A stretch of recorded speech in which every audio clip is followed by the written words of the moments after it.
Dies پر رونق افروز حضور پیر طریقت، حضور ناصر ملت و جملہ علماء اہل سنت، السلام علیکم ورحمۃ اللہ تعالی وبرکاتہ۔ وعلیکم السلام ورحمۃ اللہ وبرکاتہ۔ نحمدہ نصلی علی رسولہ الکریم، اما بعد فاعوذ باللہ من الشیطان الرجیم، بسم اللہ الرحمن الرحیم۔ قال اللہ تبارک و تعالی فی القرآن الکریم، قل ان کنتم تحبون اللہ فاتبعونی یحببکم اللہ ویغفر لکم ذنوبکم واللہ غفور رحیم۔ صدق اللہ المولانا العظیم وبلغنا رسولہ النبی الامین المکین المعین الکریم، ونحن علی ذلک لمن الشاہدین والشاکرین والحمد للہ رب العالمین۔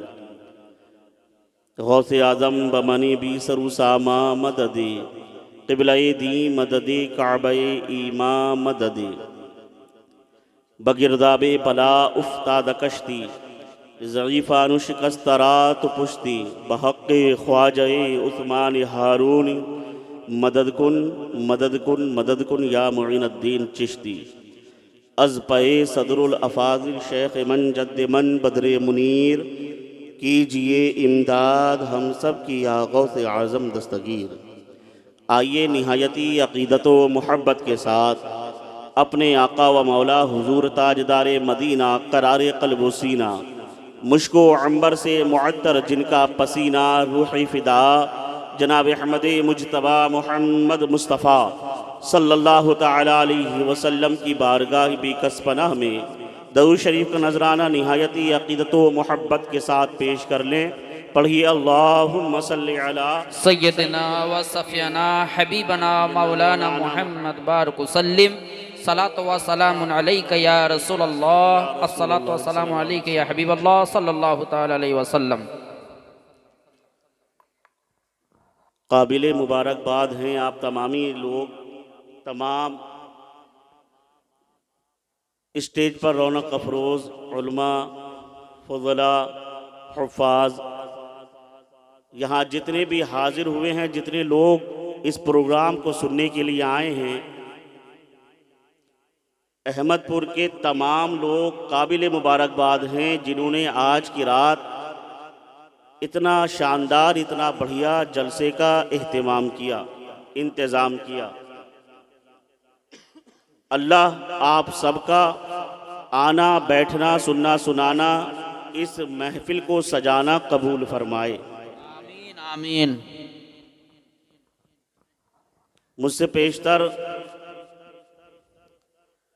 حضرت علامہ مولانا مفتی غلام احمد رضا صمدانی صاحب قبلہ کی زبانی آپ نے بنگلہ زبان میں نہایتی عمدہ، اچھا، مدلل، مفصل بیان سماعت کیا، تقریر سنی۔ پروگرام کا وقت تو اب ہو چکا ہے کہ اب صلاۃ و سلام ہو جائے اور حضور ناصر ملت حضرت علامہ مولانا الحاج سید عظیم الدین صاحب قبلہ کے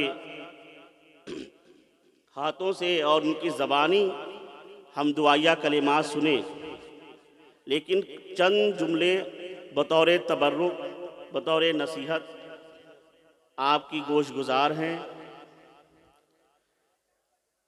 آج کا یہ جلسہ جو آپ نے ہم نے سجایا، پوری بستی احمد پور والوں نے، یہاں کے رہنے والوں نے، کمیٹی کے جتنے بھی لڑکے ہیں، جتنے بھی ممبر ہیں، جتنے بھی لوگ ہیں، اللہ سب کے رزق میں، ایمان میں برکت عطا فرمائے۔ آمین آمین۔ یہ جلسہ، جلوس، محفل میلاد جو ہم سجاتے ہیں، اس کا صرف ایک مقصد یہ ہوتا ہے کہ حضور کی محبت، سرکار دو عالم صلی اللہ علیہ وسلم کی محبت اپنے دلوں میں اور اجاگر کر دینا، اپنے دلوں کو سرکار کی محبت میں اور مضبوط کر لینا، بے شک بے شک، اپنے عقائد کو سنوارنا، اپنے عقیدے کو سنوارنا، سدھارنا، اپنے اعمال کو سدھارنا، یہی اس کا مین مقصد ہوتا ہے۔ اور اللہ تعالیٰ بھی قرآن میں فرماتا ہے، محبوب آپ فرما دیجئے اگر تم چاہتے ہو کہ اللہ تم سے محبت کرے تو میری اتباع کرو، تم حضور کی اتباع کرو گے اللہ تم سے محبت کرے گا۔ حدیث مبارکہ ہے آقا دو جہاں سرور کائنات صلی اللہ تعالیٰ علیہ وسلم نے ارشاد فرمایا لا یؤمن احدکم حتی اکون احب الیہ من والدہ وولدہ والناس اجمعین، کہ تم میں اس وقت تک کوئی کامل مومن ہو ہی نہیں سکتا، کامل مکمل مسلمان اس وقت تک ہو ہی نہیں سکتا، مومن ہو ہی نہیں سکتا جب تک وہ اپنی جان، اپنی مال، اپنے اولاد، اپنے ماں باپ سے زیادہ حضور سے محبت نہ کر لے۔ بے شک بے شک، سبحان اللہ۔ اگر آپ چاہتے ہیں کہ اللہ آپ سے محبت کرے، اور جب اللہ محبت کرے آپ سے، آپ یہ چاہتے ہیں تو آپ اگر بچوں سے محبت کرتے ہیں تو اس سے زیادہ سرکار سے محبت کرنی ہوگی۔ آپ اپنے ماں باپ سے محبت کرتے ہیں، اس سے زیادہ آپ کو سرکار سے محبت کرنی ہوگی۔ آپ اپنے جان سے زیادہ محبت کرتے ہیں تو اس سے بھی زیادہ آپ کو سرکار سے محبت کرنی ہوگی۔ جب آپ تمام چیزوں سے زیادہ حضور سے محبت کریں گے تو اللہ آپ سے محبت کرے گا۔ بے شک بے شک۔ اور جب رب محبت کر لے، جب خالق آپ سے محبت کر لے، تو جب محبت اللہ آپ سے کر لے تو بتائیے کہ آپ کا کوئی کام رک سکتا ہے؟ آپ کبھی چاہیں گے کہ آپ جس سے محبت کرتے ہو وہ پریشان رہے؟ کیا آپ چاہیں گے کہ آپ جس سے محبت کرتے ہو وہ دکھی رہے؟ کیا آپ چاہیں گے کہ آپ جس سے محبت کرتے ہوں وہ در در کی ٹھوکریں کھائے؟ جب آپ یہ نہیں چاہتے تو وہ خالق کائنات کیسے چاہے؟ لیکن شرط یہ ہے کہ ہمیں حضور سے اتنی محبت کرنی ہے کہ اللہ ہم سے محبت کرے، اور جب رب محبت کرے گا، جب اللہ محبت کر لے گا تو تمام کائنات ہماری ہو جائے گی۔ کی محمد سے وفا تو نے تو ہم تیرے ہیں، یہ جہاں چیز ہے کیا لوح و قلم تیرے ہیں، اور محمد کی محبت دین حق کی شرط اول ہے، اسی میں ہو اگر خامی تو سب کچھ نامکمل ہے۔ اس لیے سرکار سے محبت، اپنے نبی سے محبت، اور نبی سے محبت کیسے ہوگی کہ ہم نبی کے طریقوں کو سنیں اور اس پر عمل کریں۔ خالی زبان سے محبت نہیں ہوتی ہے نا، زبان سے ہم نے کہا ہم نبی سے محبت کرتے ہیں تو خالی زبان کی محبت قابل قبول نہیں، بلکہ ہمیں حضور سے ایسی محبت کرنی ہے کہ ہمارے اعمال سے، ہمارے کردار سے، ہمارے اخلاق سے، ہمارے افعال سے، ہمارے اخلاق سے یہ پتہ چل جائے کہ یہ نبی کا سچا غلام ہے، یہ نبی کا سچا عاشق ہے، یہ نبی کا سچا چاہنے والا ہے۔ اور جب لوگ حضور سے، جو حضور کا ہو جاتا ہے ساری کائنات پھر اس کی ہو جاتی ہے۔ پھر اللہ فرماتا ہے کہ میں تمہارے گناہوں کو معاف فرما دوں گا، بے شک اللہ بڑا غفور الرحیم ہے، رحم فرمانے والا ہے، بخشنے والا ہے۔ بس ایک واقعہ سنا کر اپنی تقریر کو ختم کر دوں گا۔ حضرت فاروق اعظم رضی اللہ تعالیٰ عنہ، خلیفہ دوم، دوسرے خلیفہ حضرت فاروق اعظم رضی اللہ تعالیٰ عنہ کو آپ سب جانتے ہیں، سب نے سنا ہے۔ فاروق اعظم رضی اللہ تعالیٰ عنہ کا زمانہ خلافت ہے۔ حضرت فاروق اعظم کے زمانہ خلافت میں مسجد نبوی شریف میں ایک نوجوان، ایک آدمی آتا تھا، نوجوان نماز پڑھتا تھا، اور نماز پڑھنے کے بعد کبھی کبھی وہ وہاں پہ کافی دیر بیٹھ جاتا، اللہ کا ذکر کرتا، تسبیح و تحلیل کرتا رہتا۔ حضرت فاروق اعظم رضی اللہ تعالیٰ عنہ اس سے بہت محبت کرتے۔ کیوں محبت کرتے تھے؟ کہ بڑا نیک انسان ہے، جوانی میں جو عبادت میں مصروف ہے، جس نے جوانی میں عبادت کا مزہ لے لیا، آپ سمجھ سکتے ہیں اس کے دل میں کس قدر خوف خدا ہوگا، وہ کتنا محبوب ہوگا۔ جو جوانی میں، بڑھاپے میں تو آدمی مسجد کا رخ کر ہی لیتا ہے، مگر جو جوانی میں عبادت کر لے وہی عبادت کا مزہ ہے۔ جب جوانی میں عبادت ہوتی ہے نا تو وہی عبادت کا صحیح مزہ اور لطف وہیں پر مل سکتا ہے۔ جوانی کا عالم ہے۔ مسجد نبوی میں نماز پڑھنے کے لیے ایک نوجوان آتا ہے، پورے مدینہ شہر میں، پورے مدینے میں اس نوجوان کے نام کا چرچا ہے۔ سب یہ کہتے ہیں کہ وہ نوجوان بڑا اچھا ہے، بڑا نیک انسان ہے، بڑا متقی انسان ہے، بہت اچھا آدمی ہے۔ کبھی کسی کو بری نظر سے نہیں دیکھتا، کبھی کسی کو منہ سے گالی نہیں دیتا، کبھی کسی کو برا بھلا نہیں کہتا، کبھی کسی کا حق نہیں مارتا، کبھی کسی کو تکلیف نہیں دیتا، بس اللہ اللہ کرتا رہتا ہے، نماز روزوں میں لگا رہتا ہے، اللہ کی عبادت کرتا رہتا ہے، نمازیں پڑھتا ہے اور گھر آ جاتا ہے، نمازیں پڑھتا ہے اور گھر آ جاتا ہے، کبھی کسی نے نہیں دیکھا اس کو کسی برائی کی طرف جاتے ہوئے، کچھ برا کہتے ہوئے کرتے ہوئے، ہر کوئی اس کے اچھے اخلاق کی، اچھے کردار کی تعریفیں کر رہا ہے۔ فاروق اعظم بھی اس سے بڑے خوش ہوتے تھے، اس کو دیکھتے تھے تو مسکرانے لگتے تھے، بڑی محبت کرتے تھے، بڑا کرم فرماتے تھے حضرت فاروق اعظم رضی اللہ تعالیٰ عنہ۔ یہ نوجوان جو مسجد نبوی شریف میں نمازیں پڑھتا تھا، رات کو عشاء کی نماز پڑھ کے اپنے گھر کی طرف جلدی جلدی چل کر جا رہا ہے۔ کیوں جا رہا ہے؟ کہ گھر پر ایک بوڑھا باپ اس کا انتظار کر رہا ہے، ایک بوڑھا باپ اس کے انتظار میں بیٹھا ہوا ہے۔ نوجوان مسجد نبوی میں نماز پڑھتا ہے اور جلدی سے اپنے گھر کی طرف جاتا ہے کہ پتہ نہیں میرے ابا کو، میرے والد کو، میرے والد صاحب کو کوئی ضرورت پیش آئے اور گھر پر کوئی ایسا ہے بھی نہیں جو ان کا خیال رکھ سکے، میرے علاوہ ان کا کوئی دوسرا سہارا بھی نہیں ہے، کوئی دوسرا آسرا بھی نہیں ہے جو ان کا خیال رکھے۔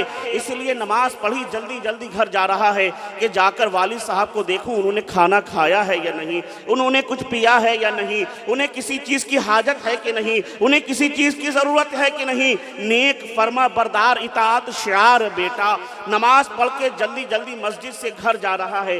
راستے میں ایک عورت، ایک حسین جمیل خوبصورت نوجوان عورت راستے میں کھڑی ہوئی، جو اس نوجوان کو دیکھ رہی ہے، اور صرف آج ہی نہیں دیکھ رہی، پچھلے کئی مہینوں سے اس نوجوان کو دیکھ رہی تھی اور راستے میں کھڑے ہو کر اس کا انتظار کرتی تھی۔ جب نوجوان وہاں سے گزرا تو حسب عادت یہ عورت اسے دیکھ کر مسکرائی اور مسکرا کر اپنی جانب اشارہ کیا، اپنی طرف اشارہ کیا، مگر نوجوان نے لا حول ولا قوت الا باللہ پڑھا اور اپنے راستے چل دیا، اپنے گھر کی طرف چل دیا۔ ایک دن گزرا، 2 دن گزرا، 3 دن، 4 دن، کئی دن اسی طرح گزرتے گئے۔ یہ نوجوان مسجد نبوی شریف میں عشاء کی نماز ادا کرتا، جلدی جلدی گھر کی طرف چل پڑتا، پتہ نہیں ابا کو کیا ضرورت ہو، کیا حاجت ہو، بوڑھا باپ ہے، ایک میں ہی اس کا سہارا ہوں، جلدی جلدی گھر کی طرف چل دیتا۔ یہ عورت وہیں راستے میں کھڑی رہتی اور اس کو دیکھ کر اشارے بازی کرتی، اسے چھیڑتی، اس کے ساتھ اٹکھلیاں کرنے کی کوشش کرتی، مگر یہ پاک دامن نوجوان، پاک سیرت نوجوان، پاک باز نوجوان اس کی طرف نہیں دیکھتا۔ مگر ان الشیطان للانسان عدو مبین، شیطان انسان کا کھلا ہوا دشمن ہے۔ ایک دن شیطان نے خیال ڈالا، ورغلایا، دل میں خیال آیا کہ دیکھوں تو صحیح کہتی کیا ہے، دیکھوں تو صحیح بلا کر کرتی کیا ہے۔ یہ نوجوان جو گھر کی طرف بڑھ رہا تھا، جیسے ہی اس عورت کی طرف اس کی نظریں گئی ہیں، اب اس کے قدم گھر کی جگہ اس عورت کے گھر کی طرف چل دیے، اپنے مکان کی جانے کی جگہ اپنے مکان کی طرف جا رہا تھا، وہاں سے رک گئے، وہاں جانے سے رکا، اس عورت کے گھر کی طرف چل دیا۔ جیسے ہی گھر کے دروازے پر پہنچا ہے، ابھی اس عورت نے چاہا تھا کہ کچھ بات کرے، کچھ کلام کرے، گفتگو کرے، یہ سلسلہ آگے بڑھائے، محبت کا دستور ہے کہ کچھ باتوں کا سلسلہ آگے بڑھے۔ ابھی عورت کچھ کہنا ہی چاہتی تھی، یہ نوجوان بھی ابھی اس کے دل میں کچھ امنگیں، کچھ خواہشات جاگی تھیں۔ اتنے میں کانوں میں صدا آئی، اللہ کریم کا پاک قرآن، اس کی پاک آیت اس کے ذہن میں آئی، ان الذین اتقوا اذا مسهم طائف من الشیطان تذکروا فاذا هم مبصرون، جس کا ترجمہ ہوتا ہے کہ اللہ کے نیک بندے جب شیطان ان کو بہکاتا ہے اور اللہ کے خوف سے جب ان کی آنکھیں کھل جاتی ہیں تو وہ پلٹ آتے ہیں۔ جیسے ہی نوجوان کو آیت کریمہ یاد آئی، آیت قرآن یاد آئی، قرآن کی وہ آیت جیسے ہی اس کے ذہن میں آئی، کانپنے لگا، خوف سے، اللہ کے ڈر سے کانپنے لگا، اور کانپتے کانپتے وہی بے ہوش ہو کر گر پڑا، وہی زمین پر دھڑام سے گر گیا۔ عورت سوچنے لگی کہیں ایسا نہ ہو، وہ لڑکی سوچنے لگی کہیں ایسا نہ ہو ابھی کوئی دیکھ لے اور سمجھے کہ میں نے شاید اس کو کچھ نقصان پہنچایا ہے، میری وجہ سے یہ بے ہوش ہو گیا۔ وہ ڈر سے گھر میں بھاگ گئی اور دروازہ اندر سے لگا لیا۔ یہ نوجوان دروازے کے باہر بے ہوش پڑا ہوا ہے، اندر عورت گھر میں چھپی بیٹھی ہے کہ کہیں میرا نام نہ آ جائے، مجھ پہ الزام نہ آ جائے اور مجھے لوگ پکڑ نہ لیں، مجھ سے سوال و جواب نہ کریں، طرح طرح کی باتیں اٹھیں گی۔ وہ ڈر سے گھر میں گھس گئی۔ یہ نوجوان دروازے پر پڑا ہوا ہے، بے ہوش ہے، بے ہوشی کا عالم ہے۔ گھر پر بوڑھا باپ انتظار کر رہا تھا، انتظار کر رہا ہے بوڑھا باپ، ابھی تک میرا بیٹا آیا کیوں نہیں، میرا لخت جگر آیا کیوں نہیں، میرا بیٹا کبھی اتنی دیر تو نہیں کرتا تھا، بڑا خیال رکھتا تھا میرا، بڑی محبتیں کرتا تھا، آج تک ایسا نہیں ہوا کہ بیٹے نے اتنی تاخیر کی ہو، اتنی لاپرواہی دکھائی ہو۔ بوڑھا باپ لاٹھی کا سہارا لیتا ہوا کھڑا ہوا اور اپنی کپ کپاتی ٹانگوں سے چلنا شروع کر دیا۔ تھوڑی دور چلا، چاندنی رات میں اسے کچھ نظر آیا کہ کوئی شخص اوندھے منہ الٹا گرا ہوا ہے، راستے کے کنارے پڑا ہوا ہے۔ دل دھڑک سے رہ گیا، دھک دھک کرنے لگا، ہوش و حواس فاختہ ہونے لگے۔ اے اللہ کہیں یہ میرا چہیتا بیٹا تو نہیں، اے میرے مالک کہیں یہ میرا لاڈلا تو نہیں، اے پروردگار یہ کہیں میرا نور نظر تو نہیں، یہ میرا لخت جگر تو نہیں، کہیں یہ میرا بیٹا تو نہیں جو اوندھے منہ زمین پر روڈ کے کنارے پڑا بے ہوش پڑا ہوا ہے۔ جلدی جلدی بوڑھے نے اپنی ہمت جٹائی اور جلدی جلدی قدم بڑھاتے ہوئے اس نوجوان کے قریب پہنچا۔ جیسے ہی پلٹا، نوجوان کا چہرہ دیکھ کر بوڑھے باپ کی چیخ نکل گئی، ارے یہ تو میرا ہی بیٹا ہے، یہ میرا لخت جگر ہے، یہ تو میرا ہی بیٹا ہے۔ اس نوجوان کی حالت دیکھ کے بوڑھا زارو قطار رونے لگا۔ جب اس کی چیخ و پکار، زارو قطار رونے کی آواز لوگوں تک پہنچی، پڑوس کے لوگ نکل کر آئے، دیکھا ایک بوڑھا شخص راستے کے کنارے بیٹھا ہوا ہے، گود میں ایک نوجوان لیٹا ہوا ہے۔ بوڑھے باپ کو دیکھ کر لوگوں نے پوچھا کیا ہوا؟ لوگوں سے اس بوڑھے انسان نے کہا مجھے بھی نہیں پتا کیا ہوا، اپنے بیٹے کو تلاش کرتے ہوئے آیا تھا یہاں پہ، یہ بے ہوش پڑا ہوا ملا ہے۔ ان لوگوں نے اس نوجوان کو لیا، سہارا دیا، گود میں لیا اور اس بوڑھے کے گھر تک پہنچا دیا۔ اب بوڑھے کے گھر پر اس نوجوان کو پہنچا دیا گیا۔ بوڑھے باپ نے بڑی کوششیں کری وہ ہوش میں آ جائے۔ کافی مشقت کے بعد، کافی دیر کے بعد اس نوجوان کو ہوش آیا تو اٹھ کر بیٹھ گیا، اپنے باپ کے ہاتھ چومے، والد محترم کے ہاتھ چومے۔ باپ نے کہا بیٹے، میرے چہیتے بیٹے، میرے لاڈلے بیٹے، کیا ہوا؟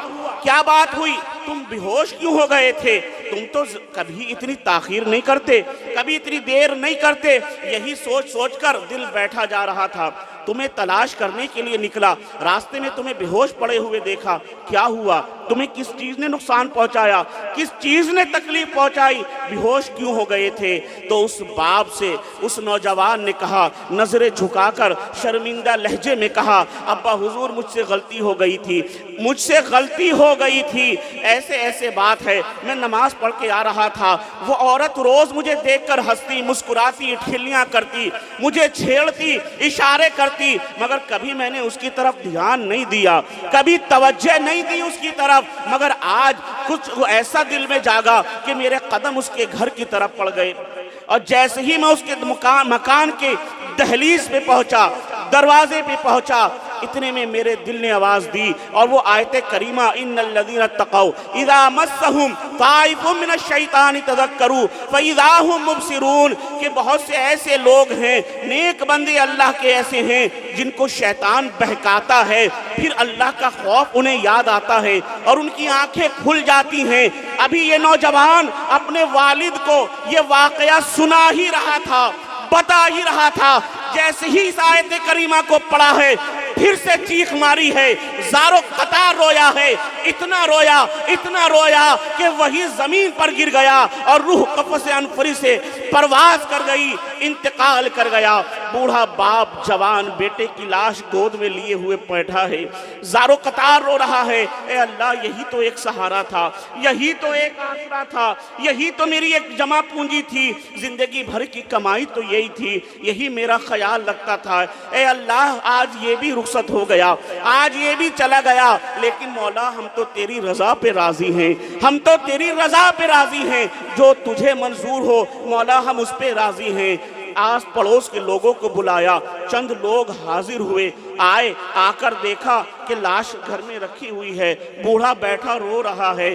بوڑھے نے کہا میرے بوڑھے کندھوں پر زور مت ڈالو، میرے بوڑھے کاندھوں پر زیادہ تکلیف مت دو، اس میرے بیٹے کو ذرا نہلا دو، اس کو کفن پہنا دو، اس کو دفن کر دو، اس کی نماز جنازہ میرے ساتھ پڑھ لو۔ لوگوں نے اس نوجوان کو نہلایا، اس کو کفن پہنایا، اس کی نماز جنازہ ادا کی گئی اور اس کو لے گئے قبرستان، لے جا کر دفن کر دیا گیا۔ رات ساری اسی معاملے میں گزر گئی۔ فجر کی اذان ہوتی ہے، فجر کی اذان ہوئی، مسجد نبوی شریف میں لوگ نماز کے لیے چلنے لگے، نماز کو جانے لگے۔ مسجد نبوی شریف نمازیوں سے بھر گئی۔ اب فاروق اعظم بھی تشریف لاتے ہیں۔ حضرت فاروق اعظم تشریف لائے، نماز فجر ادا کی۔ نماز فجر ادا کرنے کے بعد آپ نے دیکھا، لوگوں سے پوچھا وہ نوجوان نظر نہیں آ رہا ہے جو نوجوان روز ہمیں دکھائی دیتا تھا؟ بڑا پیارا نوجوان ہے، بڑا نیک اچھا نوجوان ہے، عبادت گزار نوجوان ہے، اطاعت شعار نوجوان ہے، آج وہ نوجوان نظر کیوں نہیں آ رہا؟ کہاں چلا گیا؟ اس کی طبیعت تو ٹھیک ہے، کہیں ایسا تو نہیں بیمار پڑ گیا ہو، کہیں ایسا تو نہیں کوئی تکلیف پہنچی ہو؟ لوگوں نے کہا سرکار حضور رات ایسے ایسے معاملہ ہوا، ایسے ایسے معاملہ ہوا اور رات اس نوجوان کا انتقال ہو گیا، ہم لوگوں نے اس کو دفن کرا ہے۔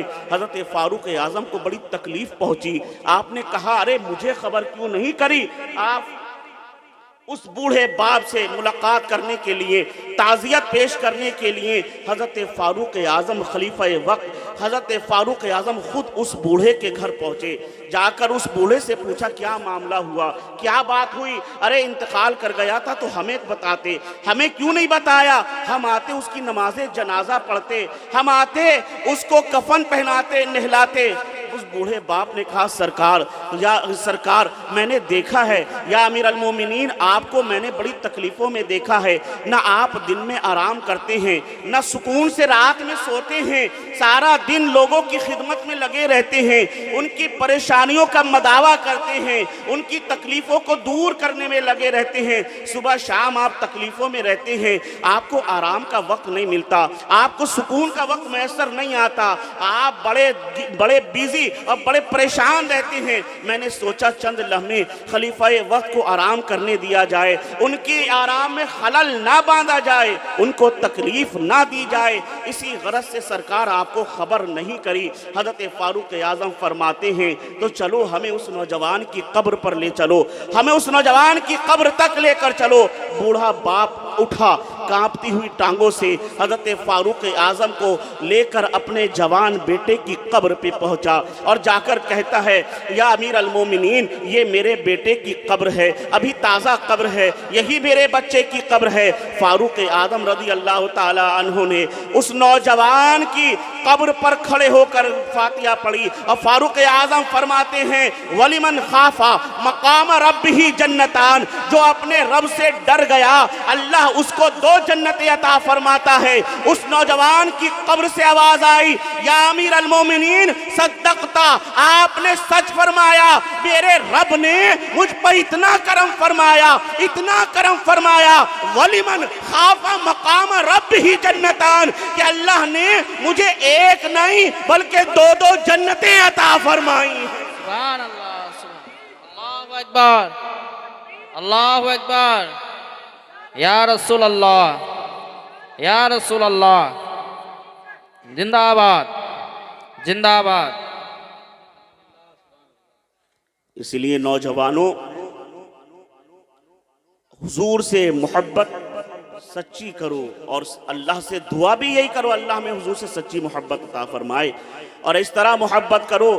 حضور کے نام کا جلسہ سجایا ہے تو توبہ کرو، اگر ہم کوئی برائی اپنے اندر ہے، کوئی خرابی اپنے اندر ہے تو آج اس جلسے میں یہ عہد لے کر اٹھو، یہ وعدہ کر کے اٹھو کہ آج ہم سرکار کی محفل میں بیٹھے ہیں، ہم وعدہ کرتے ہیں آج سے ہم یہ برائی چھوڑ دیں گے۔ ہم نماز، اگر کوئی نماز نہیں پڑھتا تو یہ عہد لے کر اٹھے کہ آج سے ہم نمازوں کی پابندی کریں گے، ہم نمازیں پڑھیں گے، سرکار کی آنکھوں کو ٹھنڈک پہنچائیں گے۔ اگر کوئی جوا کھیلتا ہے تو یہ عہد لے کر اٹھو کہ ہم توبہ کرتے ہیں، سرکار کی محفل میں توبہ کرتے ہیں، آل رسول کے سامنے توبہ کرتے ہیں، آج کے بعد ہم جوا نہیں کھیلیں گے، آج کے بعد ہم شراب نہیں پئیں گے، آج کے بعد ہم برائیوں میں ملوث نہیں رہیں گے۔ یہ عہد لے کر، یہ پکا ارادہ لے کر آج اس محفل سے جاؤ۔ اللہ تمہاری توبہ کو قبول کرنے والا بڑا غفور الرحیم ہے، بڑا مہربان ہے۔ اللہ کریم ہم سب کو سرکار سے سچی محبت عطا فرمائے اور حضور کے اسوہ حسنہ پر، حضور کے طریقے پر، حضور کی سنت پر چلنے کی توفیق عطا فرمائے۔ ایک بار پھر سے تمام آپ احمد پور والوں کو دل کی گہرائیوں سے مبارکباد پیش کرتا ہوں، اپنے بڑے بھائی حضور ناصر ملت کی طرف سے، خانوادے صدر اللہ فاضل کی طرف سے کہ آپ نے اتنا بڑھیا جلسہ اپنے گاؤں میں رکھا۔ اللہ آپ کو دن دگنی رات چوگنی ترقی عطا فرمائے، آمین۔ خوب مال کثیر اور برکت والا رزق عطا فرمائے، آمین آمین۔ اور اپنی خوشنودی کا، اپنے حضور سے محبت کا ہمارے دل میں مزید جذبہ عطا فرمائے، آمین آمین۔ بجاہ سید المرسلین فقط والسلام، استغفر اللہ ربی من کل ذنب واتوب الیہ، وآخر الدعوانا ان الحمد للہ رب العالمین۔ السلام علیکم ورحمۃ اللہ۔